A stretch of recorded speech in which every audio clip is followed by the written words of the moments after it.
Okay, I'm going to talk a little bit this morning about a way to heal. You know, if you are, there's an old Buddhist proverb, and it goes like this, is that if you are facing in the right direction, all you need to do is keep walking, right? So the thing is, we've got to get facing in the right direction. So maybe this is like saying focus on where you want to go instead of where you've been. You know, because I know for many of us, we're really, really good on focusing where we've been. We know it very, very well. In fact, often people talk about where they'd been like it was this morning, like it actually happened this morning before they got to church, and it was sometimes decades and decades and decades ago. So for us, you know, to talk about a healing is the result of a transformation of consciousness, an intentional transformation. And I don't know what the outcome is for each individual soul. We cannot possibly know that. But sometimes it means that people physically get better.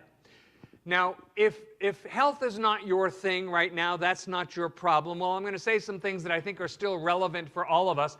But when you hear health, you can substitute loving relationship or creative expression or success or whatever is relevant to your life right now, because the principles are the principles are the principles. It's the same principles we work with in every area of our life. So the difference between transformation by accident, you know, where it just sort of happened and we just sort of stumbled into it, and transformation by a system is like the difference between lightning and a lamp.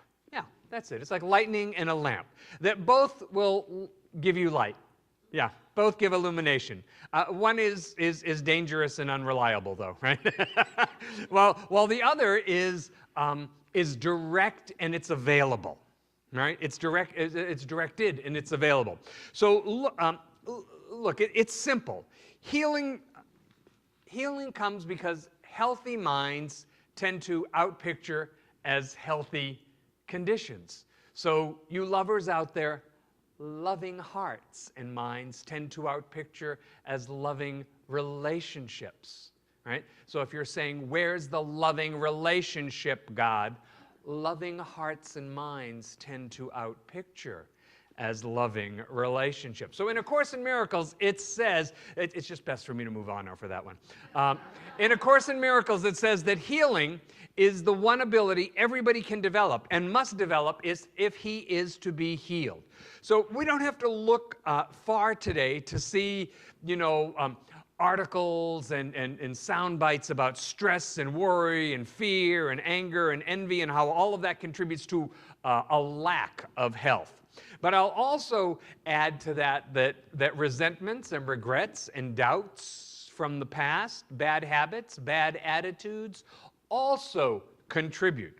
So the science of mind teaches us that visible conditions out here are often, like always, reflecting some invisible thinking that's going on in here. So this is why I say healthy minds tend to create healthy bodies. You know, because the principle is as within, so without. And so this would also mean that an unhealthy mind would tend to create an unhealthy body. Now, Ernest Holmes says in The Science of Mind, and he teaches this again and again, that there is nothing to heal, only God to reveal. So this means that there is an uncovering process. And what we're uncovering too is that perfection of God, that spiritual essence that exists within all of us. So the perfection of God is already within me. And I know people saying, well, where is it?